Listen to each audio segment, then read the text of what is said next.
All right, my people, how about if I comment on your comments? But I'm not really going to comment on your comments. I'm just going to have taken them into account. In a way, I'm going to revisit the topic at hand, this short from Matt Walsh, and I've done it in a way that I hope addresses all of the comments that people made, but I'm not going to put individual comments up on the screen and read them and respond to them directly, because so many of the most valuable comments came in lengthy discussions I had with people where I'm treating a YouTube comments section as if it's a message board in an online philosophy class, which is weird, but spectacularly valuable to me, and I really appreciate those folks who were thoughtful enough and took enough time to engage and have those discussions. I also appreciate the people who were just thoughtful enough to watch and generously and charitably consider the argument. Clearly there were a bunch of you, because I think that the argument I presented in that video needed a lot of charity. Some stuff got left out, some stuff was misleading, and that's why the comments are so valuable to me. In this video, I'm going to go through Matt Walsh's short and really more thoroughly explain how and why I came to the conclusions that I did. I probably should have just done that in the first place, but we're figuring it out. And by we, I mean you're helping me figure it out, because I'm brand new at this and learning on the fly. So what I'm going to do is jump in, revisit that video, really make explicit all of the premises and the conclusion of the argument I think Matt Walsh is making, and then I'll consider some other conclusions to the argument. Some people thought he might be arguing for something different than I think he is. And we'll consider those arguments as well. And we'll come to a conclusion as to whether or not what Matt Walsh is saying really makes a ton of sense. Well, hey there.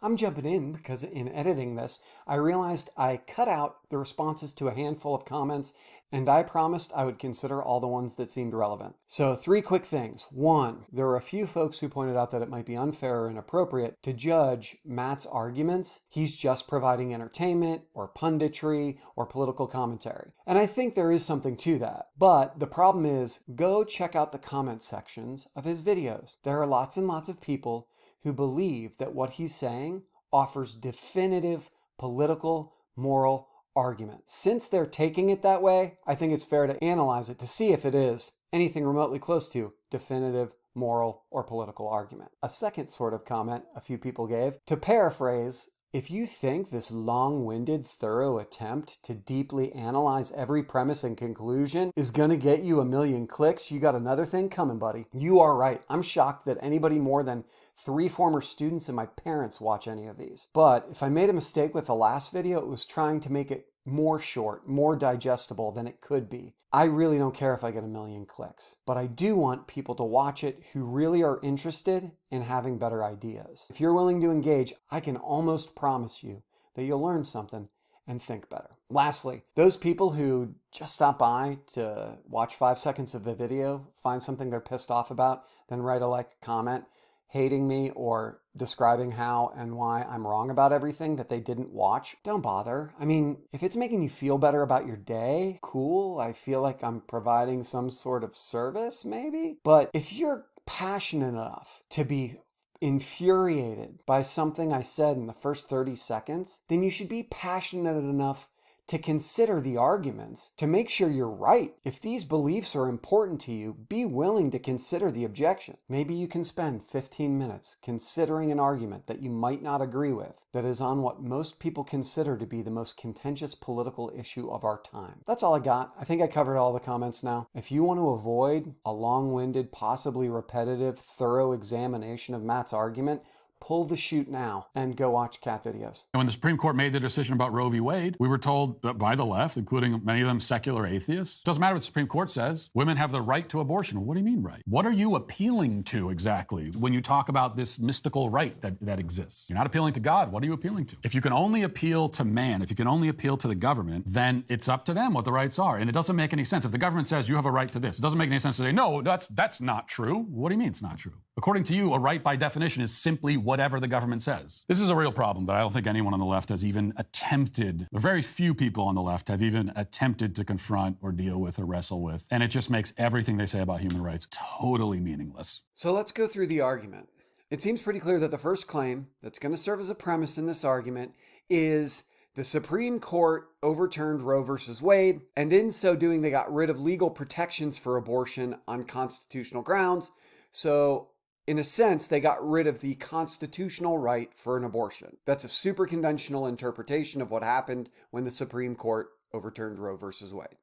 So first premise is there is no longer a constitutional legal right to abortion in the United States. The second claim he makes is the left claims that women have a right to abortion, meaning that women have some sort of moral or legal right to have that abortion. They should not be prevented or prohibited from having abortions on some grounds because they have a right to it. That seems pretty clear, cut and dry. Third premise, pretty straightforward. Many leftists are secular atheists. What it means to be a secular atheist: in general, you're going to commit to justification for your beliefs that has nothing to do with the supernatural or the divine, and you do not believe in a theistic conception of God, an all-good, all-knowing, all-powerful, personifiable God. There are different ways to interpret the term theist and atheist, but that's the most conventional one, and I think it works for this argument. Again, a reminder, if you think I'm getting any of this wrong, watch the whole dang video and then give me comments and I'll address them. I'm not trying to trick you or fool you or convince you of anything other than what logic tells us. The fourth premise in this argument seems to be Matt Walsh claiming that many leftists believe that rights are purely legal constructs. So rights are wholly and completely defined by whatever the laws of the land are. This isn't a super contentious idea. There are plenty of people who would argue that legal rights are constructs of the law or a political system. Premise 5, and this is where it gets a little tricky. Matt Walsh is claiming that if one believes that rights are completely and wholly defined by legal constructs, and they're a secular atheist, then they have nothing to appeal to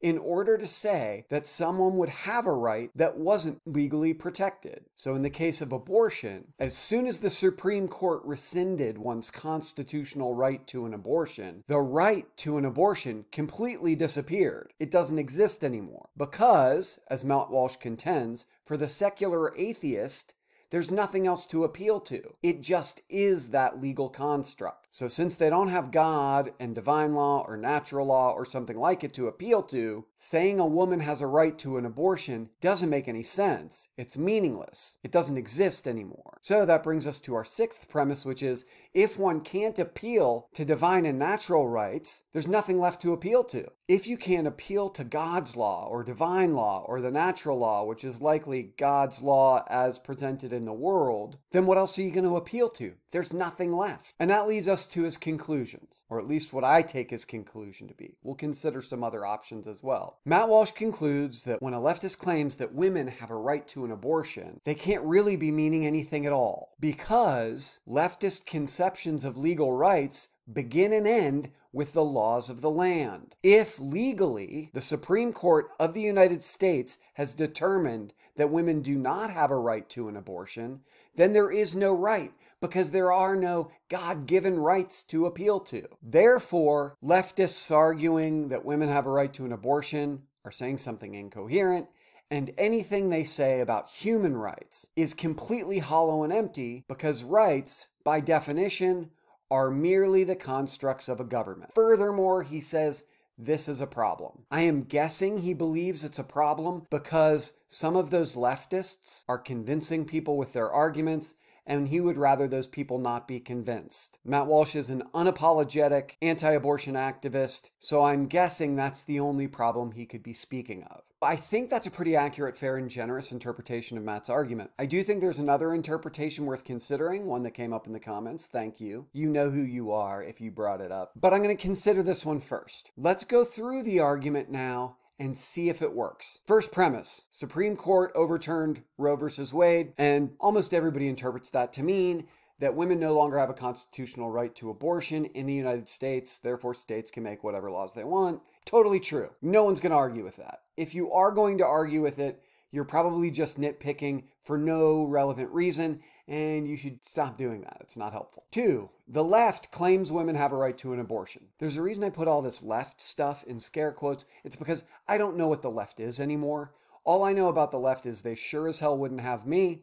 And all I know about the right is they sure as hell wouldn't have me either. It seems to me a lot of the times anybody to the left of where I am is some crazy commie hippie socialist leftist, And anyone to the right of me is some hyper-conservative, evangelical, Christian, fascist piece of shit. That's the way people seem to talk these days. I try to avoid it altogether because the terms are so vague, ambiguous, and unbelievably relative. Because I guarantee you what I think of the left is not what Matt Walsh is thinking of, and probably not what you're thinking of. So whether or not the left in general are claiming that women have a right to an abortion, I can't even tell you. And I'm just being honest. I'm not trying to be a pain in the ass. But I'll just go with this. I'll just concede this is true, even though I think it's unbelievably vague, ambiguous, and I don't know why it's very meaningful. Because he could have just said some people rather than the left. He is a political pundit who provides political commentary, and part of the way he's going to get viewers is to poke fun at the other side or group people together and comment on the left and right, and I get that. And so I'll just concede this is true. The left claims women have a right to abortion. It would be way more accurate if we changed it, though, to say some people on the left claim women have a right to an abortion. 3, many leftists are secular atheists. Again, we have the ambiguity problem of I don't know who he's talking about when he talks about the left, but I'll just concede that many leftists are secular atheists. A really general, super conventional definition of secular will be someone who believes we ought to minimize the impact of faith-based or religious justification in political or public, social, moral sorts of life. Atheist, again, means someone at the bare minimum who doesn't believe in an all-good, all-knowing, all-powerful, personifiable God. Might mean someone who doesn't believe in God, any sort of God or gods at all. So the first 3 premises I'm okay with, sort of. If one believes that rights are legal constructs created by humans and one is a secular atheist, then one cannot appeal to divine laws. That is totally true. Agree. You'd be crazy if you were like, oh, I think we should keep all talk of faith and religion out of political decision-making. I really believe that Jeffersonian flavored wall between church and state should be taken seriously. If I said all of those things and then I was like, oh, God guarantees women the right to abortion, that would be really, really inconsistent. So one can't appeal to divine law. Now here's where we get the problem. If one cannot appeal to divine rights or divine law, there's nothing else they can appeal to. There's no other principled framework of morality or rights that someone could appeal to say, hey, that person ought to have that right. And this is a huge, huge problem for Matt's argument, which makes it fail because of the 2 reasons I gave in the previous video. The first argument I would give that just demonstrates that this claim is objectively false is there are plenty of moral theories that one can use to justify the existence of rights that say, hey, one has a right to this and they should have a legal right to it, and one could use a deontological moral argument for this. One could use a utilitarian argument for this. If we just go to the biggest names in each of those sorts of theories, Kant would clearly say that there are legal rights that need to be derived from moral principles. Mill clearly says that legal rights ought to be justified on utilitarian grounds and they are not separate from them. So I could just go straight to the 2 biggest names, given the 2 biggest general categories of moral theories, and they are both going to say, yes, you can absolutely derive moral obligations, moral rights that should inform legal rights from a deontology or a utilitarian theory. So if you objected to the idea that one could create a system of rights from a consequentialist account or a utilitarian account, I will tell you, please go read Mill's on Liberty. It's fucking brilliant. Furthermore, there are rights-based moral theory. So one could be saying, yeah, women have the right to an abortion, and they're talking about moral rights, and then they would say legal rights ought to reflect the moral rights people have. So any rights-based ethical theory will do. I also touched on some political theories, maybe some libertarian sorts of stuff, wherein people will argue there are primary goods or basic sorts of goods that everybody has a right to, whether the government recognizes it or not. In order to show this argument fails, all I have to do is show that they exist, because Matt Walsh is either earnestly asking for examples of what people might appeal to, or he's trying to set up this dilemma, hey, they can't appeal to God, therefore there's nothing they can appeal to. Matt Walsh is saying, hey, I can't see any evidence of birds that can't fly. In order to prove his argument wrong, all I have to do is bring him a penguin. He's saying, hey, looks like there's nothing that the secular atheist can appeal to in order to justify the claim that women have the right to an abortion, since the Supreme Court said they don't. Well, I'm bringing him a penguin right now. Actually, I brought him like 4 different birds. And I'm saying, here are a handful of examples of theories one can appeal to consistently and coherently. Now, you might not like those arguments. That's a separate topic for a separate day. He's questioning whether those arguments even exist. I'm showing him that they do. Now, a separate and completely distinct argument that I made, that I think I probably confused people with because I presented it and or edited it poorly, likely both, is I could say, pick any of those theories you want or any theory at all, but our system of rights ought to be consistent. And there is an argument to be made. I'm not saying it's good, bad, perfect, or otherwise, but one could say, all rights ought to be consistently applied. And abortion demands something of women for a reason, someone else's right to life, that we don't demand anything of anyone else. Now, you might not like that argument. I'm not saying those arguments are great or not. You can't say they don't exist. In order for Matt Walsh's argument to work, those arguments have to not exist because of this premise. If one cannot appeal to divine/natural law, there are no other theories or frameworks of rights to appeal to as justification for particular rights. So since that premise fails, Matt's conclusion completely falls apart. You just can't get there from here. There are theories to appeal to for specific moral justification for rights. And even if I don't want to appeal to those, I can appeal to rational political justification for a claim that rights ought to be consistent and legal prohibition of abortion deprives women of a right that all other people have. Now, it might be that my interpretation of this argument is wrong. Maybe the claims that Matt Walsh was making are more modest. Maybe he was just saying, hey, it seems like a bunch of people on the left are claiming that women have a right to an abortion. They don't seem to have substantive support for that. Nothing principled, nothing rationally justifiable. It's a problem because I want to educate them. I want to inform them.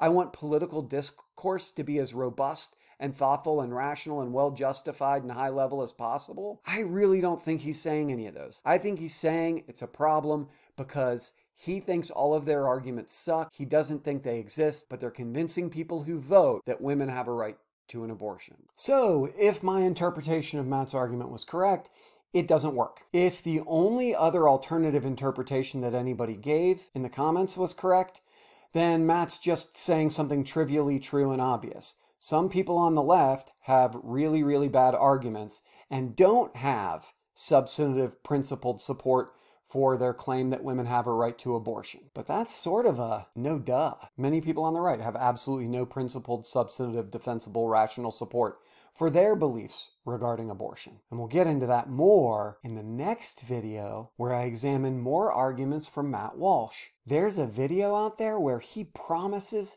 to debunk every abortion rights argument out there. As always, thank you so much for the time. I really genuinely appreciate it. Have a hell of a day. Bye.